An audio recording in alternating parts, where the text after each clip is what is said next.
Maqaan koo Daraartuu Dabareen jedhama. Kanan dhufe Finfinnee irraa dhaloonni koo Jalduu godinni koo Amboodha. Okay, Jalduu Amboo Finfinnee irraa dhuftee jechuudha. Finfinnee irraa dhufe. Waaqayyo maal siif godhee maal dhugaa baata? Waaqayyo abbaan manaa koo akka malee dhukkubsata ture dhibee coggaarra dhanaan jedhanii turanii. Achi duraan amantaan turre Ortodoksiin ture. Mana qaalluu dhaqee tananii abbaan manaa kee torban lamaan booda kassaa hin deemaa. Hinduaa hin xaariin kanaan booda dhiisinaan jedhan. Tole abbaa manaa kee garaacha dhukkuba ture?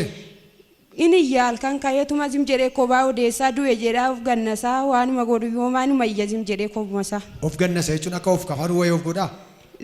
Akkuma nama du'aatti gannafamee tociisa. Tole isa booddee kanaan mana yaalaatti hin geessineeti? Mana yaalaa geesseen dhibee coggaarratti naan jedhanii homaa kiniinii kennanii fi marfee kennaniif homaa godhachuuf hin dandeenye. Godhachuun isa booddee immoo eessatti geessiti? Mana qaalluu geesseen ture torban lamaan booda hin du'aa isaan booda hin xaariffaan kan saaqaniin gabaabbatteetti naan jedhan. Hin xaariin kan saaqaniin gabaabbatteetti siin jedhan? Naan jedhanii. Tole.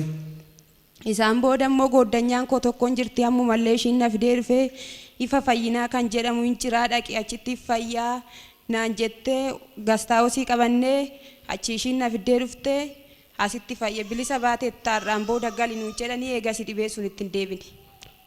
Waaqayyoof meerka keessatti buusaati meerka guutaa Waaqayyoof galata galcha.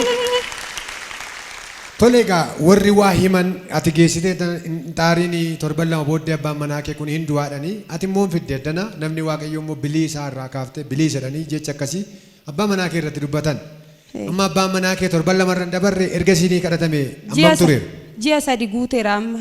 Ji'a sadii guuteera. Amma ergasii nagaa isaati. Nagaa isaati dhibeen akkasiittuma deebi'ellee hin beeku. Kunoo warri hafuura hamaan geggeeffamanii hafuura addaan geggeeffamanii hin du'a torban lamatti hin du'a siin jedhanii namni Waaqayyo immoo jecha bilisa irratti dubbatan ergaa maal qabda nama baay'eetu doon taane deemee ufumaa ergaa du'aa fudhatee ba'a namootaaf ergaa maal qabda durillee gooftaan qabu akkasumatti na dhufe jechaa jirta ergaa maal qabda? Namni akka koo rakkattanii dhiphattanii boossan gara Waaqayyoo dhuftanii akka bilisa baatanan jedha. Warri akka koo rakkattanii boossan gara Waaqa dhuftanii bilisa akka baatanan jedhan. Jedhaa. Waaqayyo si haa eebbisu.